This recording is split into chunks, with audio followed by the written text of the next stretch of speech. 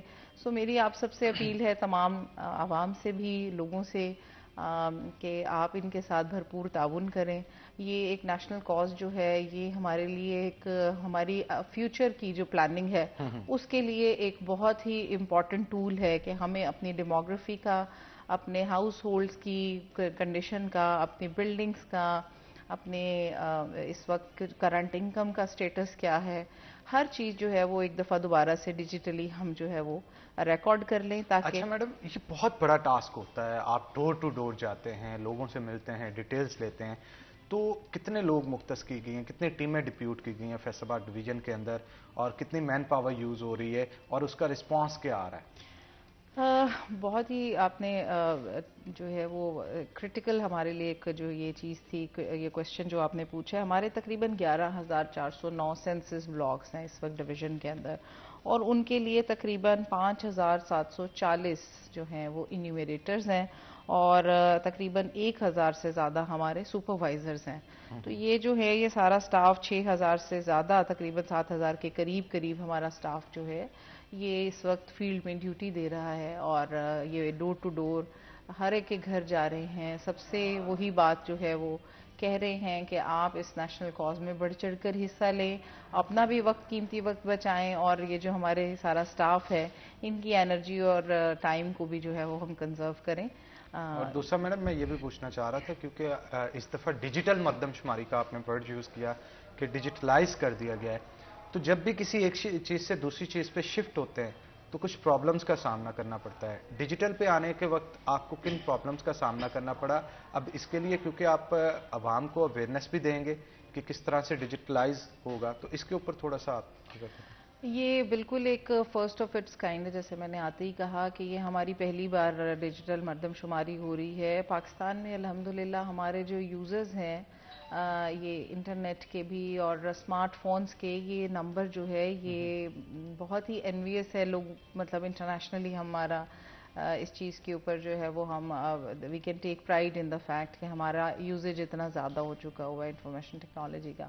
اب ہم چاہیں گے کہ لوگ اپنا وقت جو ہے وہ بھی بچائیں، اور اپنے گھر کی کمفرٹ میں اسی ٹیکنالوجی کو استعمال کرتے ہوئے اپنے جو ہے وہ گھر کے کوائف اور اپنے گھر والوں کے وہ سارے خود ہی انٹر کر لیں۔ اور پاکستان بیورو آف اسٹیٹسٹکس کی جو پالیسی اس حوالے سے ہے، جو کاؤنسل آف کامن انٹرسٹ میں پیش کی گئی، وہ یہی ہے کہ جس طرح سے یہ اپنی ڈیٹیلز جو ہیں وہ دے رہے ہیں اسی طرح یہ ریکارڈ ہوتی چلی جائیں گی۔ تو یہ بہت ضروری ہے کہ ہم جو ہے انڈر ریپریزنٹ نہ کریں اپنے گھر والوں کا نمبر اور ان کے کوائف کو، کیونکہ یہ جو نمبر اگر ہم نے ڈسٹارٹ کر دیا خدا نخواستہ تو آپ کی ریسورس ایلوکیشن جو آپ کے ایریا کے لیے ہے وہ کم ہو جائے گی۔ آپ کا بہت سی چیزیں جو ہیں وہ فیوچر کی پلاننگ اور ڈیولپمنٹ وہ انہی نمبرز پہ ڈیپینڈ کرتی ہے۔ یہ بہت امپورٹنٹ ہے کہ ہم ہر فرد کو جو ہے وہ کاؤنٹ کریں اور ہر فرد کی کمپلیٹ تفصیلات جو ہیں وہ موجود ہوں۔ بالکل ٹھیک کہا آپ نے۔ راشد صاحب ہمارے ساتھ موجود ہیں، ان سے بھی گفتگو کرتے ہیں۔ سر تھوڑا سا اسٹیٹسٹیکل ویلیوز مجھے بتائیے گا، کیا اندازہ کیا جا رہا ہے اب تک کتنی اس کی کمپلیشن ہو چکی ہے، کتنی دیر مزید لگے گی، اور ایک اندازے کے مطابق کتنے نئے ووٹرز ہیں یا کتنی نئی چیزیں ہیں جو کہ اس مردم شماری کے اندر ہمیں دیکھنے کو ملیں گی؟ Thanks very much. پہلی بات تو یہ کہ جو ہمارا ڈیجیٹل پروسیس ہے وہ 1 مارچ سے سٹارٹ ہو گیا ہے۔ اس ڈیجیٹل پروسیس کو ہم نے 2 حصوں میں سیگریگیٹ کیا ہوا ہے۔ پہلے حصے میں ہم ہمارے جو